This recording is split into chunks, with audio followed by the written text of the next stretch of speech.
Hi, and welcome to A Better Place. I'm your host, Angelique Martis Ramon, and today we will be continuing with our topic of preschools and daycare centers. Today, our guests are Ms. Sophia Farrell, the director of Alexander's Early Stimulation, and Ms. Ingrid Fife, a teacher. Stay tuned, we will be right back.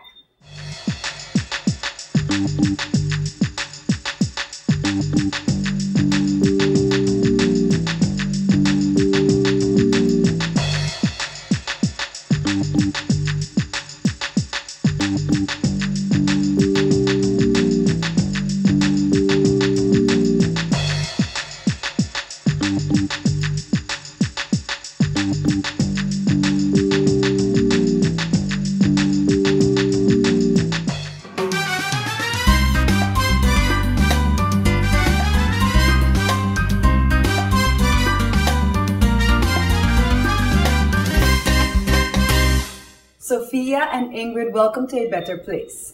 Thank you very much for having us. Sophia, let's get started with you. You are the director of Alexander's Early Stimulation. How long have you been in the field of early childhood education? Well, it has been quite a while, probably over 16, 17 years now. And what made you become interested in early childhood education? Well, from very young, I've always liked being around small kids. I remember I used to take all my dolls and line them up and pretend that I'm the teacher. And then I would take my younger nieces and nephews and do the same thing with them. So I think it has always been my passion to work with small kids. And have you done your studies in this? Yes, I have.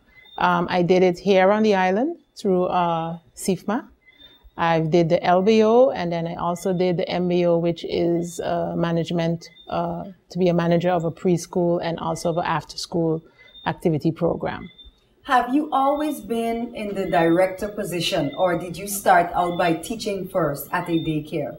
I did start out I did it for about a year at another school, and then I got the opportunity to use a facility that was owned by the Catholic School Board in Simpson Bay. So we used that, and I was able to then manage my own preschool.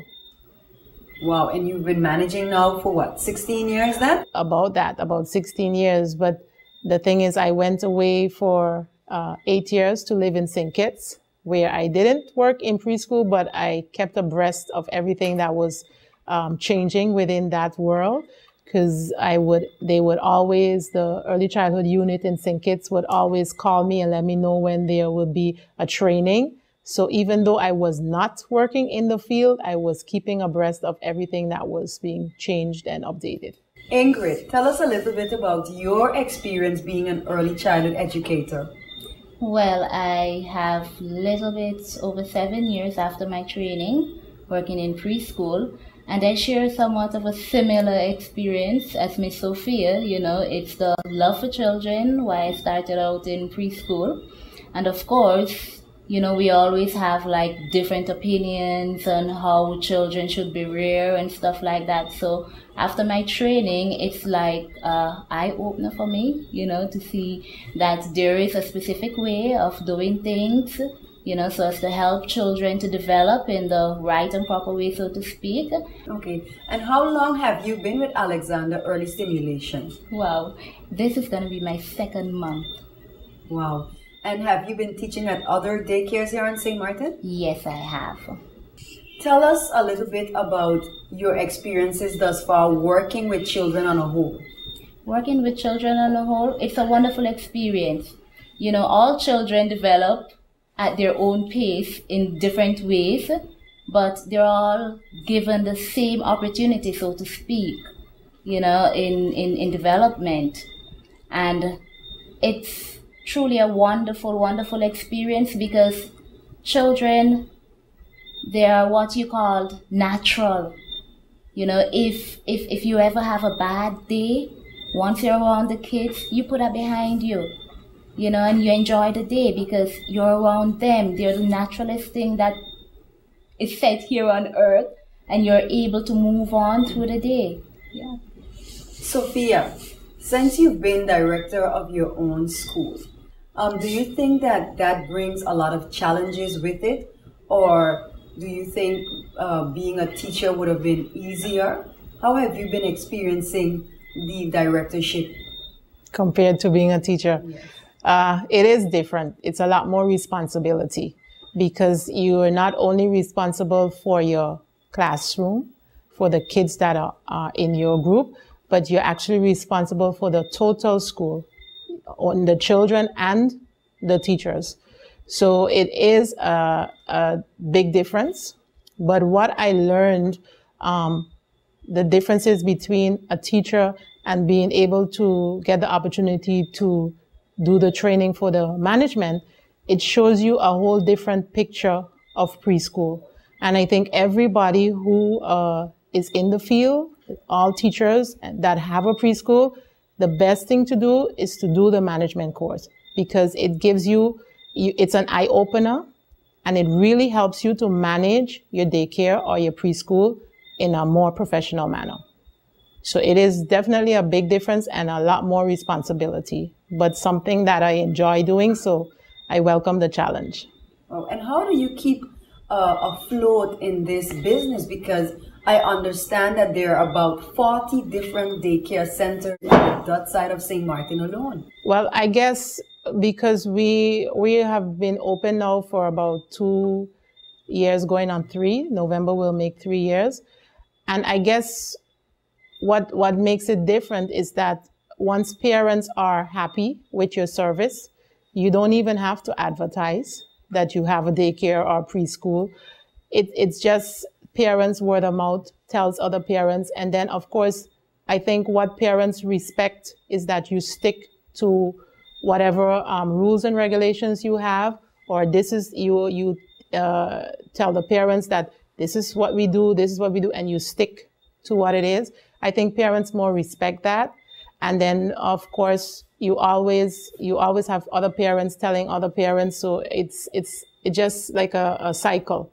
So I guess that's how we kind of stay afloat. Let's discuss numbers now. Is there a specific number of children you have in your school and also per class? Yes, for us, we go with what we find the teachers can handle. It is still less than what CIFMA and government recommend per teacher. And what is that recommendation? For CIFMA, it's between 3 and 4. It's supposed to be 12 children per teacher. For the baby 0 to 1, it's 6 per teacher. And whereas we have 3 now, but we would like to have 4.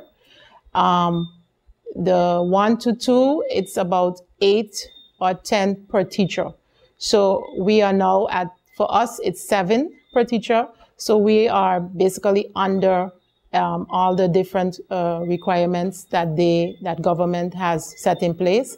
And because we find it's easier and the children get more attention when we keep the numbers smaller.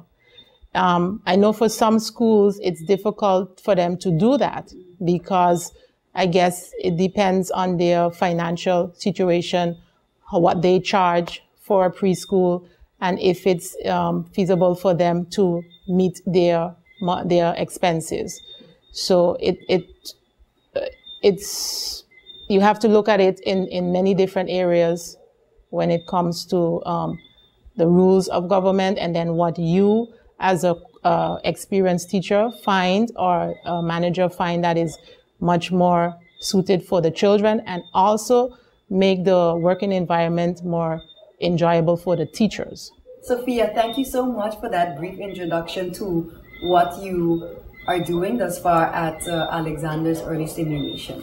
Stay tuned, we will be right back.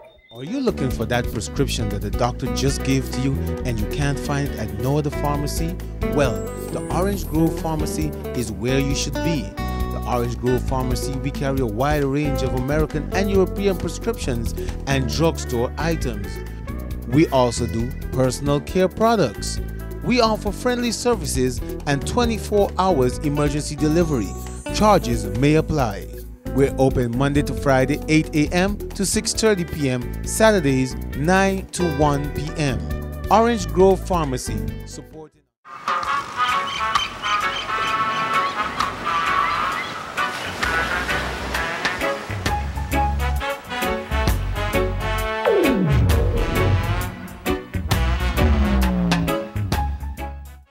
Welcome back to A Better Place.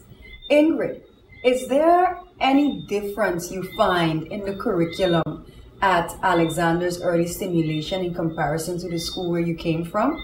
Well, with each school, they go about their curriculum that meet the children's need. For example, here at Alexander's, I find that they start out with their morning worship and circle time. Then, of course, the children would get a chance to start an activity, planning for an activity. After the activity, they would have outdoor play, and then they would have their breakfast time. But with other schools, for example, one school that I, was already working at, after the arrival time and the circle time, then they have their breakfast time, right? And then they go into an activity where they start planning for it. Then they would have their outdoor play. So it's all about being flexible and meeting the needs of each, child within the daycare. And we see that for some it works, for others they might need to adjust a little bit in order to meet the challenge and to make it work. Okay. So Sophia, can you elaborate a bit on your daily schedule, your daily routine? Sure. I'll give you for the 3 to 4 year olds. When they come in the morning, you have arrival, and then we start with devotions or circle time, as the kids like to call it. Then they go into planning, where they have puppets with their names, and they have a chart with the different centers, and then they have to choose their name and put it at the center that they would like to go to and work for a period of a certain amount of time for the morning. After which they have snack time. After snack time, they have outdoor play. After outdoor play, they come back in and they have either a large group activity, which could be a game or a story, or maybe they can have a small group activity, which is either a craft or tracing or cutting or pasting. And then, of course, we have recall time, where the kids come together again and we talk about what we did for the whole morning. After that, they have their lunchtime. After lunchtime, those who stay for the full day until 5:30, they have a nap time. After nap time, of course, they have another snack time, and then they get to choose to play in whichever center they want to play in, or the teacher gets the opportunity to work with the child individually who needs extra help on certain areas. So that's a full day for the 3 to 4 year olds. Okay, and of course it differs per age group. Yes, for each age group, the daily routine differs to meet their needs. But every group has their opportunity to plan, to choose which centers they want to go to, and of course every groups have their outdoor play. And then we have on particular days for each group where they have their sand and water play, which is extremely important for them. And why is that? Because kids learn so much from just playing with sand and water. It's not only for interaction with the other children, but it's also for creativity. They learn about math because they're counting, they're filling, they're emptying. So, and they learn about texture. And it's so much that they can learn from sand and water play. Some parents might feel, oh, they don't want the kids to play in it. But if you know how much a child can learn from it, I think you will definitely change your mind. With the high scope method, is there a way of, testing or checking to see if the child has reached goals? Do you also work with goals? Well, for us, we have our